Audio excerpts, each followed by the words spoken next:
एक uniform electric field के भीतर एक डाइपोल रखा हुआ है और उस डाइपोल पे हमको टॉर्क निकालना है। ठीक है, तो पहले तो हमको समझना होगा कि ये टॉर्क होता क्या है। टॉर्क को समझने के लिए कुछ बेसिक कॉन्सेप्ट हमें पता होने चाहिए। तो पहले मैं उन बेसिक कॉन्सेप्ट पे बात करता हूँ, फिर उसके बाद टॉर्क को निकालने की कोशिश करते हैं। ठीक है, तो बेटा इसमें सबसे पहले इसने बोला एक यूनिफॉर्म इलेक्ट्रिक फील्ड है। तो first of all we should know about what is uniform electric field, या उसको ड्रॉ कैसे करते हैं यूनिफॉर्म इलेक्ट्रिक फील्ड को, है ना। तो यूनिफॉर्म इलेक्ट्रिक फील्ड का मतलब होगा कुछ इस टाइप से जो है इलेक्ट्रिक फील्ड लाइन बनी हुई होंगी जो आपस में एक दूसरे के पैरेलल होंगे। ठीक है ना, यूनिफॉर्म का मतलब अगर ये पास पास होंगी तो इलेक्ट्रिक फील्ड जो है ज़्यादा है, अगर दूर दूर हैं तो इलेक्ट्रिक फील्ड कम है, अगर इनके बीच का गैप जो है कम ज़्यादा हो जाए तो ये नॉन यूनिफॉर्म हो जाएंगे। ठीक है ना, यूनिफॉर्म का मतलब क्या होगा, हर जगह इलेक्ट्रिक फील्ड सेम है, इलेक्ट्रिक फील्ड लाइन के बीच का जो गैप है वो सेम होगा, पैरेलल होंगे सब आपस में। पहली चीज़ तो ये, इस इलेक्ट्रिक फील्ड के भीतर मैं डाइपोल को रखूँगा और चेक करूँगा उस डाइपोल पर टॉर्क कैसे काम कर रहा है। ठीक है ना, तो बेटा मैं मान लेता हूँ लेट से ये एक हमारा डाइपोल है। ठीक है ना, ऐसे करके मान ले रहा हूँ मैं, ये एक डाइपोल है ऐसा। ओके, अब इस डाइपोल का मतलब ये हो गया कि मैं यहाँ पे पॉइंट ए ले लेता हूँ, ये पॉइंट बी ले लेता हूँ, ये हमारी इलेक्ट्रिक फील्ड की डायरेक्शन हो गई है, और पॉइंट ए पर मैं माइनस का क्यू चार्ज रख रहा हूँ, माइनस का क्यू चार्ज, और यहाँ पर प्लस का क्यू चार्ज, और इन दोनों चार्जेस के बीच का जो गैप है वो मैंने 2a ले लिया है यहाँ तक के लिए। ठीक है ना, यही बात हम करते थे कि डाइपोल में क्या है, दो इक्वल और अपोजिट चार्जेस होते हैं, एक दूसरे से स्मॉल सेपरेशन पे सेट होते हैं, और उसको जो है डाइपोल को जो है मैंने एक इलेक्ट्रिक फील्ड के भीतर रख दिया। ठीक है ना, जिसकी 2a लेंथ दे रखी थी। अब ध्यान देना, हमेशा बेटा पॉजिटिव चार्ज को या नेगेटिव चार्ज को अगर इलेक्ट्रिक फील्ड के भीतर रखते हैं तो उन पर एक फोर्स काम करता है। अगर पॉजिटिव चार्ज को रखते हैं तो इस पर जो फोर्स काम करता है वो इलेक्ट्रिक फील्ड की डायरेक्शन में ही करता है। जिस डायरेक्शन में इलेक्ट्रिक फील्ड होगा उसी डायरेक्शन में वो फोर्स काम करेगा। मतलब वो जो फोर्स होगा F इज इक्वल टू वो होगा कितना, Q इंटू E के बराबर। ठीक है ना, इलेक्ट्रिक फील्ड के भीतर किसी पॉजिटिव चार्ज पे इतना फोर्स काम करता है। अगर मैं सेम यहाँ पे बात करूँ नेगेटिव चार्ज पे, तो भाई इसकी डायरेक्शन बदल जाती है, फोर्स का अमाउंट वही रहता है। तो फोर्स अगर मैं यहाँ से भी निकालूंगा तो F इज इक्वल टू निकलेगा ये भी QE, बस डायरेक्शन अपोजिट होगी। ठीक है ना, तो दो फोर्स काम कर रहे हैं यहाँ पे और इक्वल और अपोजिट डायरेक्शन में।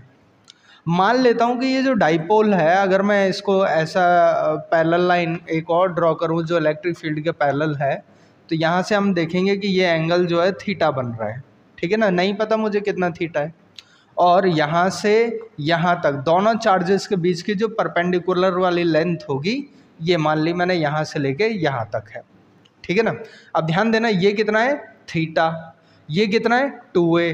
मतलब मैं इसको डायग्राम को अगर ऐसा बना दूँ कुछ ऐसा, तो ये प्लस क्यू चार्ज था हमारा, ये माइनस का क्यू चार्ज था, यहाँ एंगल थीटा बन रहा था, ये 2a लेंथ थी, ये लेंथ ऑफ परपेंडिकुलर हो गई, या फिर दो चार्जेस के बीच का परपेंडिकुलर डिस्टेंस। अगर मुझे ये वाली लेंथ निकालनी है तो मैं कैसे निकालूं, तो मुझे हाइपोटेनियस पता है, परपेंडिकुलर निकालना है। परपेंडिकुलर और हाइपोटेनियस में हम लोग लगाते हैं साइन थीटा, है ना, sine theta is equal to perpendicular upon hypotenuse.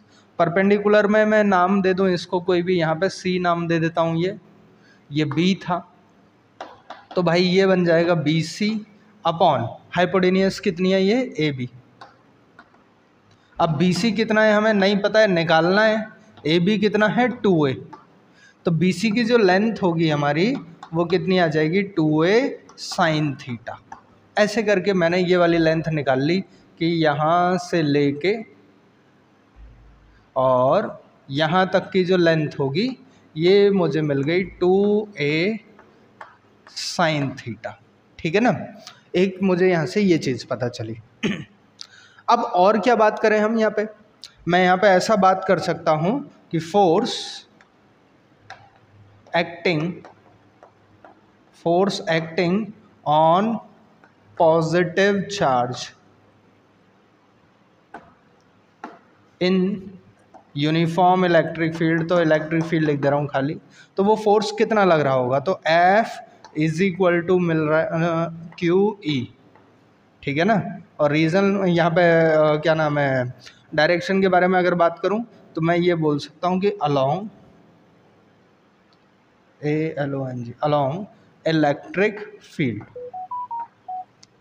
Field के अलोंग। अब मैं बात करूँ यहाँ से फोर्स एक्टिंग ऑन माइनस का Q चार्ज, ठीक है ना, माइनस के Q चार्ज पे जो फोर्स होगा वो हो जाएगा माइनस क्या नाम है QE, है कि नहीं। और यहाँ पे डायरेक्शन लिखूंगा तो मैं लिख दूंगा अपोजिट टू इलेक्ट्रिक फील्ड के जस्ट अपोजिट होगी, ठीक है ना। तो नेट फोर्स कितना आ जाएगा इस पर, net force acting on the dipole पे कितना फोर्स लग रहा होगा, तो F net is equal to एक प्लस का QE है, एक माइनस का, क्योंकि डायरेक्शन अपोजिट हो गई है, और दोनों का ओवरऑल सम आ गया 0। मतलब डाइपोल पे जो नेट फोर्स लग रहा है वो क्या है, 0 है। बट एक चीज़ यहाँ पे देखने वाली है कि ये दोनों फोर्सेस जो हैं दो डिफरेंट डायरेक्शन पर हैं।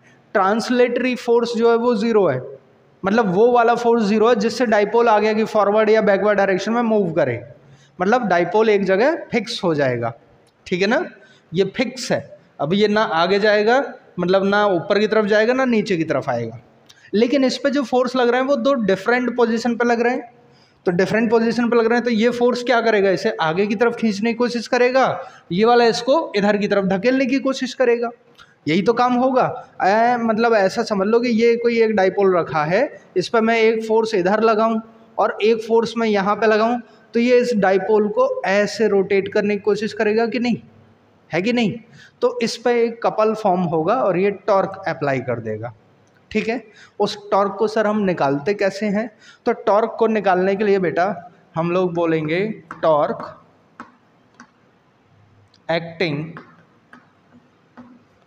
ऑन डाइपोल पर जो टॉर्क एक्ट कर रहा है वो कैसे निकालें, तो मैं बोलूँगा tau is equal to force into perpendicular का ये सिंबल है, ये परपेंडिकुलर सिंबल है, perpendicular distance between the two charges, दोनों चार्जेस के बीच का परपेंडिकुलर डिस्टेंस। टॉर्क जो होता है उसे हम टाउ से डिनोट करते हैं, तो टाउ इज इक्वल टू हो जाएगा F इनटू परपेंडिकुलर डिस्टेंस, तो अभी थोड़ी देर पहले मैंने ये निकाला था, ये कितना है हमारा 2a साइन थीटा, तो मैं इसको लिख दूंगा 2a साइन थीटा, ठीक है ना, इसको थीटा बोल दिया। F हम निकालते हैं तो वो कितना है QE, कोई भी फोर्स हो सकता है यहाँ पे, पॉजिटिव वाला भी नेगेटिव वाला भी, सिर्फ मैग्नीट्यूड की बात कर रहे हैं, और ये बनेगा 2a साइन थीटा। अब ज़रा ध्यान दें, तो ये और ये इन दोनों को अगर मैं एक साथ कंबाइन करता हूँ तो मुझे कौन मिलेगा, डाइपोल मोमेंट, ठीक है ना। तो बेटा डाइपोल मोमेंट जो होगा ये आ जाएगा आपका P और यहाँ पे E, तो ये बनेगा PE साइन थीटा, यही तो मिलेगा, ठीक है ना। तो ये टॉर्क हमारा निकल के आ जाएगा यहाँ से PE साइन थीटा। एक चीज़ और अगर मैं यहाँ पे ध्यान दूँ तो मुझे कभी पुराने ज़माने में मैंने बेटा ये पढ़ा है कि A cross B is equal to होता था हमारा AB साइन थीटा, तो इस पूरे की जगह पे मैं ये लिख सकता हूँ। तो सेम इसी टाइप से PE साइन थीटा है ना, तो मैं इसको क्या लिख सकता हूँ, torque is equal to P vector cross E vector, ठीक है ना। ओके, एक तो ये हो जाएगा। अब टॉर्क इतना लग रहा है ये पता चल गया, सर किस डायरेक्शन में लग रहा है। अब इसकी डायरेक्शन भी बताओ टॉर्क की जो है, तो इसकी डायरेक्शन को निकालने के लिए हम लोग यूज़ करते हैं राइट हैंड स्क्रू रूल।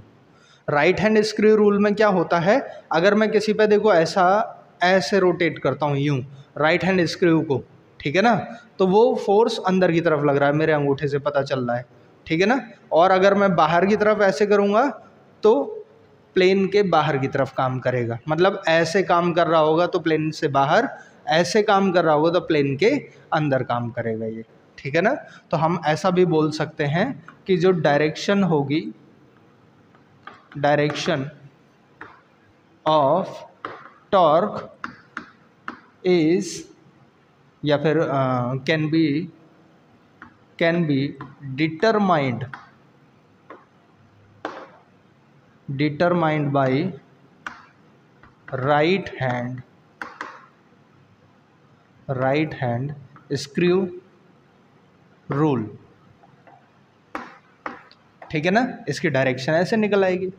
एक हमने फॉर्मूला ये निकाला था, अगर मान लो सपोज करो यहाँ पे मैंने एक केस बनाया कि मैंने लिख दिया theta is equal to 90 degree, ठीक है ना।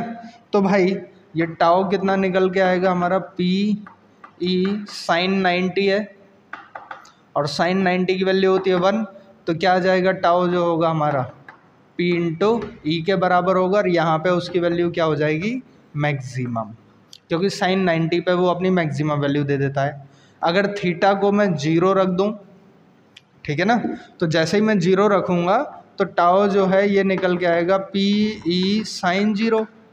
अब साइन 0 की वैल्यू तो 0 होती है, इसलिए सब कुछ 0 हो जाएगा, तो वहाँ पे जो टॉर्क होगा वो कितना काम करेगा, 0 काम करेगा। तो अगर इलेक्ट्रिक फील्ड के भीतर मैंने डाइपोल को ऐसे रखा, अभी मैंने कैसे रख रखा है, ऐसे रख रखा है, अगर डाइपोल को मैं ऐसे रखूँगा तो इस पर जो टॉर्क होगा वो कितना होगा, 0 डिग्री होगा, क्योंकि ये कब तक काम कर रहे होंगे फोर्स, जब तक कि वो इलेक्ट्रिक फील्ड लाइन के पैरेलल ना आ जाए। आफ्टर दैट उन पर कोई भी फोर्स जो है काम नहीं कर रहा होगा, उस पर कोई टॉर्क काम नहीं करेगा, ठीक है। तो ये था हमारा derivation torque on a dipole in uniform electric field.